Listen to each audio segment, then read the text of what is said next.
Hi friends, welcome to it's me Lakshmi. ఎలా ఉన్నారు?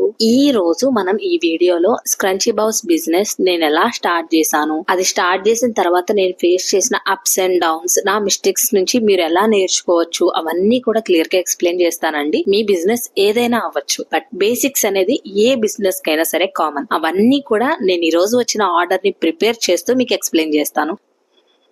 Early morning brain ఎంత ఫ్రెష్ గా ఉంటే రిమైనింగ్ డే కూడా అంతే ఫ్రెష్ గా కంటిన్యూ అవుతుంది. ఈ రోజు అయితే కిచెన్ క్లీనింగ్ తో స్టార్ట్ చేస్తున్నాను. అండ్ హాట్ వాటర్, ఈ మధ్య కొంచెం థ్రోట్ ఇన్ఫెక్ట్ అయినప్పటి నుంచి హాట్ వాటర్ ఒకటి తాగుతున్నాను. ఇది తాగుతూనే ప్లాన్ చేసుకుంటాను అనమాట, ఏ టైంలో ఏది అవ్వాలి, ఫస్ట్ ఒక ఆర్డర్ ఎలా ఉండాలి, ఏ వర్క్ తర్వాత ఏ వర్క్ చేసుకుంటే ఈజీ అవుతుంది, ఏ 2 వర్క్స్ ని ఒకేసారి చేయొచ్చు ఇలా. అండ్ సమ్మర్ స్టార్ట్ అవుతుంది కాబట్టి ఖచ్చితంగా సబ్జా నానబెట్టుకోవాల్సిందే. హీట్ బాడీ అస్సలు హ్యాండిల్ అవ్వదన్నమాట.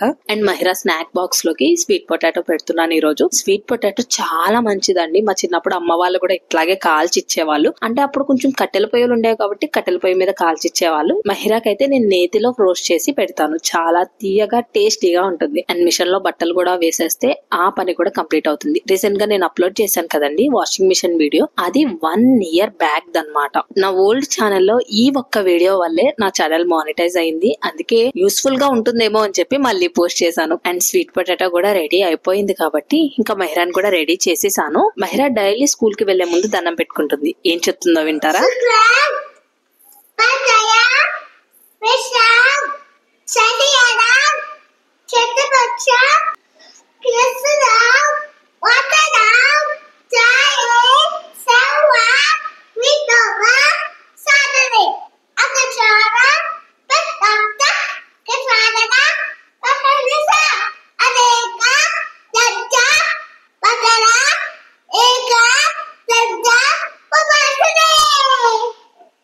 చూసారా ఎంత చక్కగా చెప్పిందో కదా. తను అట్లా నేర్చేసుకుంది అంతే. అండ్ పన్నీర్ ఎట్లా చేశారు అని చెప్పి ఒకళ్ళిద్దరు అడిగారండి నన్ను. సో పన్నీర్ అయితే పెద్ద ప్రాసెస్ ఏం కాదు, పాలు విరక్కొట్టి చేసుకోవడమే గానీ. అండ్ ఆ తయారైన పన్నీర్ షేప్ అవుట్ అవుతూ ఉంటుంది కదా, ఇక మీద కంటిన్యూగా చేసుకుంటాం ఇంట్లో అని చెప్పి ఒక బౌల్ ఉంటే దానికి హోల్స్ పెడుతున్నాను అనమాట. హోల్స్ పెట్టి పన్నీర్ డైరెక్ట్ గా అందులో పెట్టేసి దాని క్యాప్ ని కూడా కట్ చేసుకున్నాను. 4 వైపులా కట్ చేసుకుని దాని మీద పెట్టి వెయిట్ పెట్టాను.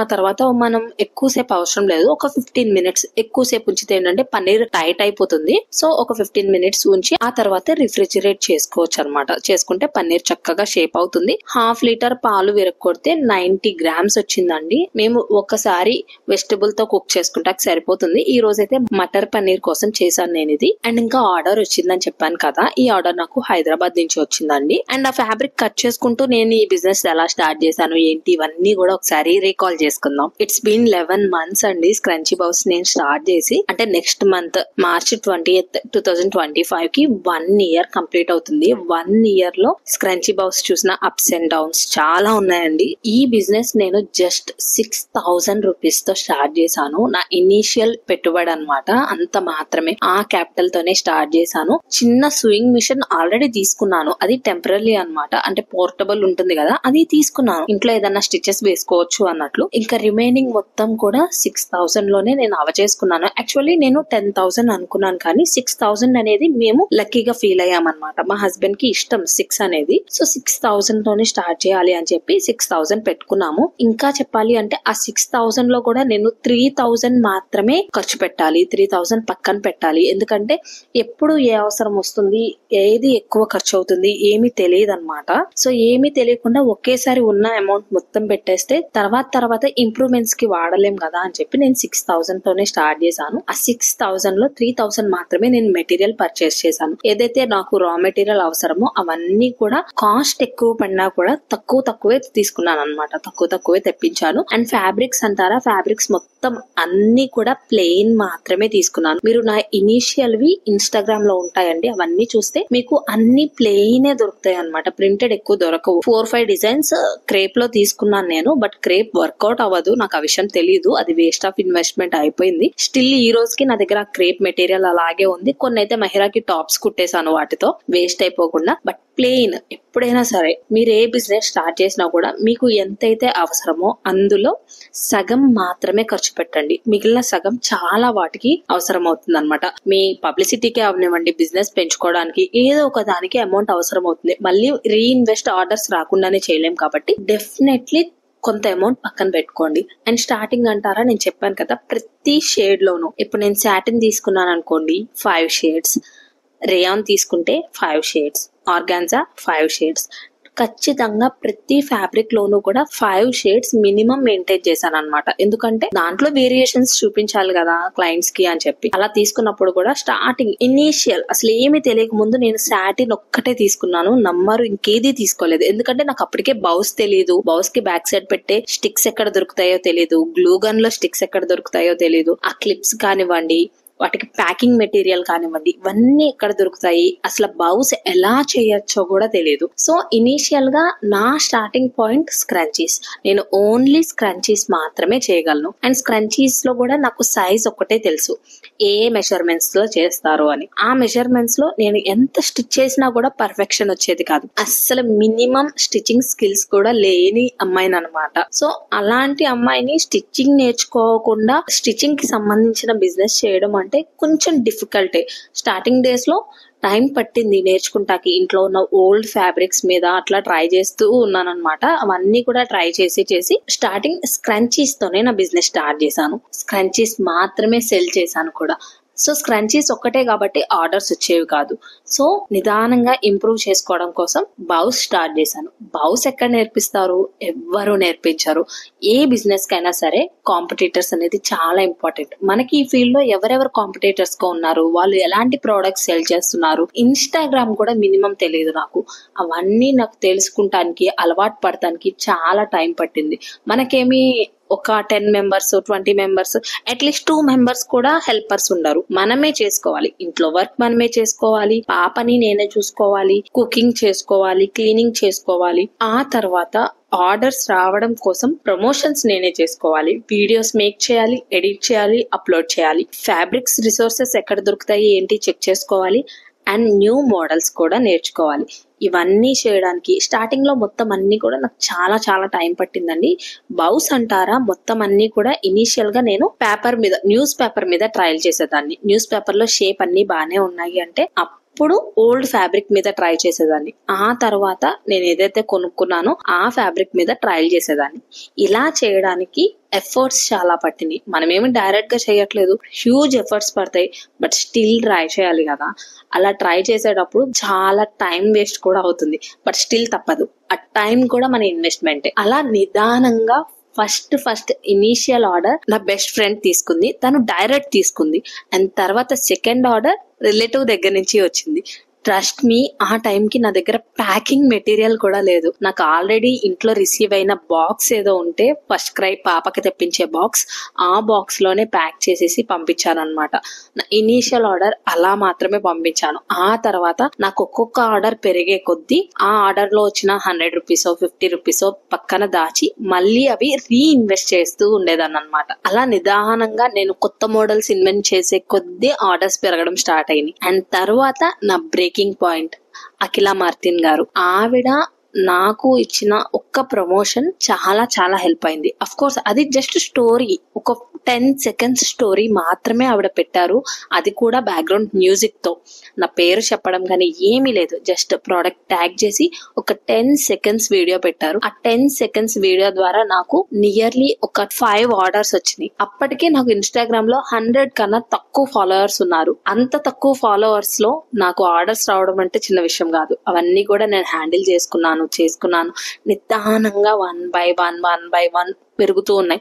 ఆ తర్వాత ఒక్కసారిగా డ్రాప్ అయిపోయింది. ఒక 2 months ఎలాంటి ఆర్డర్స్ లేవు. But still I have to try. ఆ టైంలో నేను ఇంకా కొన్ని కొత్త మోడల్స్ అని, ఎంబ్రాయిడరీ బ్రౌజ్ అని, ఇట్లా చాలా రకాలు కొత్త మోడల్స్ అన్ని ఇన్వెంట్ చేశాను అనమాట. అలా మనం గివ్ అప్ చేయకుండా స్టార్ట్ చేసే కొద్దీ మనకి నిదానంగా ఆర్డర్స్ వస్తూ ఉంటాయి. జనాలు అలవాటు పడుతూ ఉంటారు. స్టార్టింగ్ ఏ బిజినెస్ అయినా సరే మీరు సేల్స్ తక్కువ ఉంటాయి, ఒక్కోసారి లాస్ కూడా రావచ్చు. ఇన్వెస్ట్మెంట్ ఎక్కువ ఉంటే దాన్ని హ్యాండిల్ చేయగలగాలి. అది చేయలేకుండా బిజినెస్ స్టార్ట్ చేయడం అంటే హైలీ ఇంపాసిబుల్. అండ్ చాలా మంది అనుకుంటారు ఇవన్నీ కూడా చాలా సింపుల్, ఏముంది ఈజీగా అయిపోతుంది కదా, స్క్రంచీస్ బౌల్స్ మేక్ చేయడం పెద్ద వర్క్ అని. బట్ ఇది చాలా పెద్ద వర్క్ అండి. ఎందుకంటే పర్ఫెక్షన్, ఇక్కడ పర్ఫెక్షన్ చాలా చాలా ఇంపార్టెంట్. మీరు అబ్జర్వ్ చేస్తే నా హెయిర్ బౌస్ ఏది కూడా ఎవరితోనూ మ్యాచ్ అవ్వవు. ఎందుకంటే ఎవరికి వాళ్ళకి యూనిక్ డిజైన్ ఉంటుంది బౌస్ లో. స్క్రంచీస్ ఎవరు మేక్ చేసినా ఒకటే, బట్ బౌస్ కాదు. అలాంటి యూనిక్ డిజైన్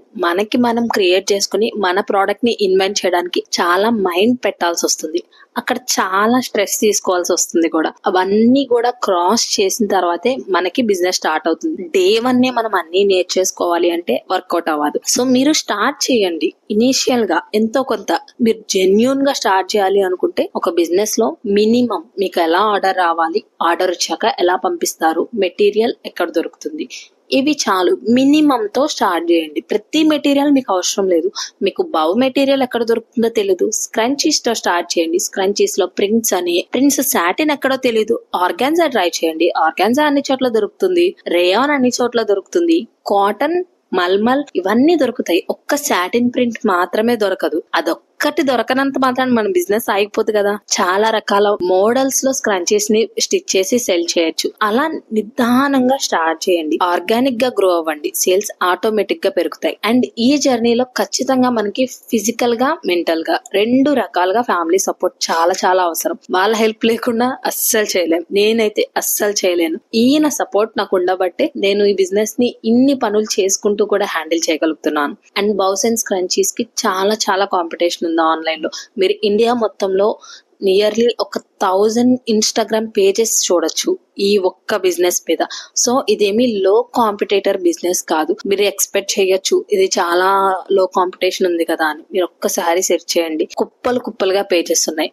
అందరికీ సేల్స్ రావు, కొంతమందికే వస్తాయి. ఆ కొంతమందిలో ఉండడం కోసం పరుగులు పెడుతూనే ఉంటాం ఇక్కడ. అండ్ ఖచ్చితంగా అవుట్ సైడ్ మార్కెట్ ప్రైజెస్ ని కంపేర్ చేసుకోండి. బయట మార్కెట్ లో ఏ ప్రైస్ కి దొరుకుతున్నాయి, మనం ఏ ప్రైస్ కి అమ్మగలం. బయట దొరికే డిజైన్ మీరు డిజైన్ చేసిన వాల్యూ ఉండదు. ఎందుకంటే ఆల్రెడీ బయట దొరుకుతుంది. జనాలకి యూనిక్ గా అనిపించాలి అండ్ ప్రైస్ తక్కువ అనిపించాలి. ఎందుకంటే బ్యాక్ సైడ్ ఎఫర్ట్స్ ఏమీ వాళ్ళకి కనిపించవు. కుట్టేటప్పుడు ఎంత ఇబ్బంది పడుతున్నారు, చేతులు కాల్చుకుంటున్నారా, ఇవన్నీ కూడా అనవసరం అన్నమాట. దాని ప్రైస్ మాత్రమే క్లయింట్ కి కనిపిస్తుంది. సో ఆ ప్రైస్ ఎఫర్టబుల్ గా ఉండాలి, లేదా డిజైన్ అల్టిమేట్ గా ఉండాలి. దానికి ఆ ప్రైస్ పెట్టాలనిపించాలి. అండ్ క్వాలిటీ చాలా చాలా ఇంపార్టెంట్. మీరు ఎంత చేసినా క్వాలిటీ లేదు అంటే ఎవ్వరు కొనరు. సో ఎలాంటి నాలెడ్జ్ లేకుండా ఇన్వెస్ట్ చేసిన వెంటనే సేల్స్ లేవని వెంటనే గివప్ చేయడం 2 కరెక్ట్ కాదు. డెఫినెట్లీ నో సేల్ పీరియడ్ నడుచుద్ది, ఎవరికైనా నడుచుద్ది. ఇనీషియల్ గా డెఫినెట్లీ అన్నమాట. ఆ ఫేజ్ ని మనం దాటుకుని వెళ్ళగలగాలి. అంటే 3-4 మంత్స్ మనకి సేల్ లేకపోయినా మనం ట్రై చేయాలి. ఓకే 3-4 మంత్స్ లేదు, 5th మంత్ లోనో 6th మంత్ లోనే సేల్ వస్తుంది అని చెప్పి మీరు ఖాళీగా ఉంటే 1-2 ఇయర్స్ అయినా సరే సేల్స్ రావు. మీరు ఎఫర్ట్స్ పెడితేనే అట్లీస్ట్ 1 ఇయర్ తర్వాత అయినా సరే మళ్ళీ సేల్స్ స్టార్ట్ అవుతాయి. అండ్ 2-3 బిజినెస్ల మీద అస్సలు స్విఫ్టింగ్ చేయొద్దు. నేను ఒక బిజినెస్ సక్సెస్ అయ్యాకే రెండో దాంట్లోకి దిగాను. మీరు ఇనిషియల్ గా ఒకటి చేసి అది బాలేదు అని చెప్పి ఇంకొకటి చేసి అది బాలేదు అని చెప్పి ఇంకొకటి చేసి అలా చెయ్యొద్దు. మీ ఫోకస్ ఎప్పుడు కూడా ఒకే దాని మీద ఉండాలి. దాన్ని ఎప్పటికీ వదలొద్దు. ఒకటి చేస్తూనే రెండోది చేయొచ్చు, ఒకటి వదిలేసి ఇంకోటి చేయకండి. అలా చేస్తే డెఫినెట్ గా లాసెస్ తో మాత్రమే ఎండ్ అవుతారు. తర్వాత ఇంకే బిజినెస్ కూడా స్టార్ట్ చేయడానికి విల్ పవర్ ఉండదు. సో జస్ట్ స్క్రంచీ బాస్ ని చూసి నన్ను చూసి ఆర్డర్స్ పంపిస్తున్నాను కదా, సో స్టార్ట్ చేద్దాము, ఇట్లాగే మనం కూడా ఈ బిజినెస్ స్టార్ట్ చేసేద్దాము, వెంటనే సేల్స్ వచ్చేస్తాయి అని అస్సలు ఇన్స్పైర్ అవ్వద్దు. మీరు కూడా సక్సెస్ అవ్వచ్చు, నాకన్నా సక్సెస్ అవ్వచ్చు, నేనే వెనకాల ఉండొచ్చు. బట్ స్టిల్ చూసి ఇన్స్పైర్ అయ్యి స్టార్ట్ చేయొద్దు. మీరు ప్లాన్ చేసుకోండి, ప్లాన్ చేసుకుని దాని అకార్డింగ్ వెళ్ళండి. డెఫినెట్ గా సక్సెస్ అవుతారు. సోషల్ మీడియాని బేస్ చేసుకుని సేల్స్ రాబట్టడం అనేది చాలా టఫ్ వర్క్. ఈవెన్ నన్నే ఇక్కడ ఎగ్జాంపుల్ గా తీసుకోండి. నేను వచ్చే ప్రతి ఆర్డర్ ని వీడియో తీయలేను, రికార్డ్ చేయలేను, ఫొటోస్ పెట్టలేను. ఇన్స్టాగ్రామ్ లో పోస్ట్ చేయడం, యూట్యూబ్ లో పోస్ట్ చేయడం, ఇన్స్టాగ్రామ్ కి వెనకాల బ్యాక్గ్రౌండ్, యూట్యూబ్ కి బ్యాక్గ్రౌండ్ వాయిస్, మధ్యలో వీడియోస్ ఎడిట్ చేయడం, థంబ్నెయిల్స్ ఎడిట్ చేయడం, ఇవన్నీ కలిపి పోస్ట్ చేయడం. 24 గంటల్లో ఒక హ్యూమన్ ఎన్ని పనులు వరకు చేయగలం? ఇంట్లో పనులు చేసుకుంటూ చిన్నపిల్లలు ఉంటే వాళ్ళని హ్యాండిల్ చేసుకుంటూ వాళ్ళకి న్యూట్రిషియస్ ఫుడ్ పెట్టుకుంటూ వచ్చాక వాళ్ళని ఆడిస్తూ వాళ్ళకి కావాల్సిన ఫుడ్ ప్రిపేర్ చేస్తూ ఇంట్లో వర్క్స్ అన్ని కంప్లీట్ చేసుకుని ఎడిటింగ్ పోస్టింగ్ ఇవన్నీ చాలా చాలా difficult. And most of my orders night dress ఇంకా జిడ్డు ఫేస్ తోనే కంప్లీట్ అయిపోతూ ఉంటాయి. అందుకే నేను మేకింగ్ వీడియోస్ అస్సలు తీయను. జస్ట్ మొత్తం అన్ని ఫినిష్ అయ్యాక ఒక స్నాప్ లేదా ఒక షార్ట్, దాట్స్ ఇట్, అక్కడతో ఫినిష్ చేసేస్తాను. అండ్ స్క్రంచీ బౌస్ లో నేను ఫస్ట్ నుంచి డిజైన్ చేసిన ప్రతి బౌ కూడా నేను ఇప్పటికీ మెజర్మెంట్స్ పేపర్ మీద రాసుకుని వాటిని చూసుకునే కట్ చేయగలను. ఎందుకంటే చాలా మోడల్స్ స్టార్టింగ్ లో క్రియేట్ చేశాను, ఎవరెప్పుడు ఆర్డర్ ఇస్తారో తెలియదు కాబట్టి ఖచ్చితంగా వాటిని చూసిన తర్వాతే నేను చేయగలను. అండ్ ఫైనల్లీ ప్రోడక్ట్స్ అన్ని ఫినిష్ అయిపోయినాయి అండి సక్సెస్ఫుల్ గా. మీకు ఒకసారి చూపిస్తాను శాంపిల్స్ అన్ని కూడా ఈ ఆర్డర్ లో ఏమేమి ఆర్డర్ చేశారు అని. సో మొత్తం అన్ని తీసేసిన తర్వాత ప్యాకింగ్ చేస్తున్నాను. ఇనీషియల్ గా నా ప్యాకింగ్ డిఫరెంట్ గా ఉండేది, బట్ ఇప్పుడైతే కొంచెం పెంచానులేండి. అంటే ఇనీషియల్ కూడా నేను 300 రూపీస్ మాత్రమే మినిమం ఆర్డర్ పెట్టేదాన్ని అనమాట. 300 రూపీస్ కే నేను ఆర్డర్ తీసుకుని సెండ్ చేసేదాన్ని, బట్ ఇప్పుడు 500 రూపీస్ చేశాను. ఎందుకంటే డెలివరీ ఛార్జెస్ పెరిగినాయి. ప్యాకింగ్ వచ్చి డిఫరెంట్ ఉండాలి. అంటే నేను ఎంత అందంగా డిజైన్ చేసినా ఆ ప్రోడక్ట్ మీకు వచ్చేసరికి అందంగా లేదనుకోండి, నలిగిపోయి అలా వస్తే కుదరదు కదా. సో ప్యాకింగ్ కి ఎక్కువ ఖర్చు అవుతుంది అనమాట. ఇవన్నీ కూడా క్లయింట్ కి కనిపించవు, మన ప్రాఫిట్ ని తినేస్తూ ఉంటాయి. బట్ ప్యాకింగ్ లేకపోతే అసలు సేల్సే ఉండవు అనమాట. అండ్ ఇవన్నీ అయిపోయిన తర్వాత మహిరాన్ తీసుకొచ్చేసాము ఇంటికి. మహిరాన్ తీసుకొచ్చేటప్పుడు ఇంకా తనకి ఎప్పటి నుంచో గ్రేప్స్ అడుగుతుంది, కొంచెం కల్లి పడుతుందేమో అని చెప్పి ఇప్పుడు దాకా ఆగామన్నమాట. సీడ్లెస్ వి దొరికితే తనకి తీసుకున్నాము. తనైతే బాగా ఎంజాయ్ చేసింది, బాగా నచ్చాయి అనమాట తనకి. అండ్ పక్కన ఖాళీ స్థలం ఉంది కదా, అక్కడ వర్క్స్ జరుగుతున్నాయి. ఆ వర్క్స్ వల్ల ఆ డిస్టర్బెన్స్ కి వాయిస్ ఓవర్ కూడా చాలా లేట్ అయిపోతుంది వీడియోస్ కి. తనైతే ఇంకా వాటిని చూస్తూ ఎంజాయ్ చేస్తూ తనకేదో లైవ్ ఈవెంట్ ని ఎంజాయ్ చేసినట్టు చేస్తుంది అనమాట ఈ మధ్య డైలీ అక్కడ వర్క్ జరుగుతుంటే. అండ్ ప్రాన్స్ పిక్కల్ చేశాను నేను మొన్న. అంటే ఇప్పుడు బాగా ట్రెండింగ్ ఉంది నాన్ వెజ్ పికల్స్, కానీ మా పిన్ని మాకు ఇయర్లీ ఒక 10-12 ఇయర్స్ బ్యాకే పికల్స్ నేర్పించింది. అంటే పికల్స్ చేసి పెట్టేదన్నమాట, నాన్ వెజ్ పికల్స్ మొత్తం నేను మా పిన్ని దగ్గరే నేర్చుకున్నాను. అల్టిమేట్ చేస్తుంది అసలు మా పిన్ని. అండ్ ఎట్లాగో బయటకు వెళ్ళాం కాబట్టి ప్రింట్అవుట్ కూడా తీసుకొచ్చేసాను. ఈ ఆర్డర్ నాకు 800 రూపీస్ వర్త్ అండి. ఈ బౌస్ మొత్తం అన్ని కలిపి ఇవన్నీ చేసేసరికి ఇంకా ఎగ్జాస్ట్ అయిపోయాను అనమాట. ఇంకా ఎనర్జీ లేదు ఇంకా ఆ రోజుకి. బట్ స్టిల్ తప్పదు కదా, మహిరాకి చాలా రోజుల నుంచి క్లాక్స్ తీసుకుందాం అనుకుంటున్నాము. అంటే 1 ఇయర్ బ్యాక్ తీసుకున్నాము, అవి తెగిపోయినాయి అనమాట. సో మళ్ళీ అదే మోడల్ తీసుకున్నాము. ఎందుకంటే బయట కూడా చాలా చోట్ల చూసాం, కానీ ఇవి చాలా ఫ్లఫీగా ఉన్నాయి, బాగున్నాయి, చాలా మెత్తగా ఉన్నాయి అనమాట. అండ్ మన్నికగా ఉన్నాయి. 1.5 ఇయర్ ఈజీగా అయిపోతుంది మహిరాకి అవి తీసుకుని. చక్కగా ఆగాయి కదా అని చెప్పి మళ్ళీ ఈసారి కూడా అవే తీసుకున్నాం అనమాట. ఇంకా తనైతే అవి కొత్తవి వేసుకుని, అంటే లాస్ట్ టైం పీచ్ కలర్, ఇప్పుడు బ్లూ కలర్ చూస్ చేసుకుంది తనే. ఇంకా వేసుకుని జంప్ చేసుకుంటూ వెళ్ళిపోయింది ర్యాబిట్ లాగా. చూసారా ఈ స్క్రంచీస్ అస్సలు క్వాలిటీ లేవు, సిల్క్ క్లాత్ లాగా ఉన్నాయి. కాస్ట్ అయితే టూ మచ్, ఒక్కొక్కటి 50 అంట. ఇవి మినీస్ చూసారా, ఇట్లా చూసుకోండి బయట ఏ ప్రైజెస్ కి అమ్ముతున్నారు, ఎట్లా ఉంటున్నాయి ఏంటి అని చాలా మంది అడుగుతారు. నా వీడియోస్ కి చాలా మంది కింద కామెంట్స్ కూడా పెడతారు, బయట 5 రూపీస్ ది మీ దగ్గర 50 రూపీసా అని. బయట 5 రూపీస్ కి ఎవరు ఇస్తున్నారండి మీకు, చెప్పండి. అంటే మీ టార్గెట్ ఆడియన్స్ మీకు చాలా ఇంపార్టెంట్. మీరు ఎవరికి సేల్ చేస్తున్నారు? నేను ఫుట్పాత్ మీద పెట్టి ఎవరికి సేల్ చేయట్లేదు. అలా చేస్తే 5 రూపీస్ కి చేసేదాన్నేమో ఆ క్వాలిటీ ఐటమ్, బట్ నేను అట్లా అమ్మట్లేదు. ఇది చూసారా, ఇది రిలయన్స్ లో అన్నమాట. రిలయన్స్ లో వాడు ఎందుకు 100 రూపీస్ కి అమ్ముతున్నాడు, వాడికి తెలియదా బయట 5 రూపీస్ కి దొరుకుతుంది అని? బట్ వాడు అవి ఎందుకు అమ్ముతున్నాడు? వాడి టార్గెట్ ఆడియన్స్ వేరు, వాళ్ళకి మాత్రమే తను ఇస్తున్నాడు అనమాట. సో నా టార్గెట్ ఆడియన్స్ వేరు. ఎవరైతే క్వాలిటీ చూడగలరో, దాన్ని ఎఫర్ట్ చేయగలరో వాళ్ళకి మాత్రమే నేను సేల్ చేస్తాను. నా దగ్గర ఖచ్చితంగా మీరు కొనాలి అని చెప్పి ఎవరిని పేక మీద కత్తి పెట్టి బెదిరించట్లేదు కదా. ఇట్స్ అప్ టు యూ అనమాట. మీ టార్గెట్ ఆడియన్స్ ని మాత్రమే మీరు రీచ్ అవ్వండి. ఇలా మధ్యలో చాలా మంది చెప్తారు, సో వాళ్ళు మీ టార్గెట్ కాదు. అండ్ లంచ్ బాక్స్ నేను లాస్ట్ టైం చెప్పాను కదండి రిలయన్స్ లో తీసుకున్నానని. ఇది వేరే మోడల్, ఈసారి వేరే మోడల్ ఉంది. ఇది కూడా బాగుంది, అంటే చిన్న పిల్లలకి సరిపోతుంది. పెరుగన్నము కూరన్నం సపరేట్ గా పెట్టచ్చు. అండ్ స్టీల్ ది కదా, చాలా బాగుంది, క్యూట్ గా ఉంది. సో ఇదండి ఈ రోజు మన వీడియో. 6,000 రూపాయలతో మొదలు పెట్టి ఇక్కడ దాకా చేసింది ప్రయాణం స్క్రంచీ బౌస్. ఇంకా కూడా చేస్తుంది, ఎందుకంటే నాకు చాలా పెద్ద డ్రీమ్ ఉంది స్క్రంచీ బౌస్ విషయంలో. అక్కడ వరకు నేను వెళ్ళగలనా, రీచ్ అవ్వగలనా అనేది నాకు తెలియదు, కానీ డెఫినెట్లీ గివ్ అప్ చేయను ఎలాంటి సిచ్యువేషన్ లోనూ కూడా. సో ఇలాంటి డ్రీమ్ మీకు కూడా ఉండుంటే గనక మీరు కూడా గివ్ అప్ చేయొద్దు. స్టార్టింగ్ లో తాబేల్ లాగా ఉండొచ్చు, కానీ ఎండింగ్ వరకు అయితే డెఫినెట్లీ రీచ్ అవుతాము. Thanks for watching. బాయ్.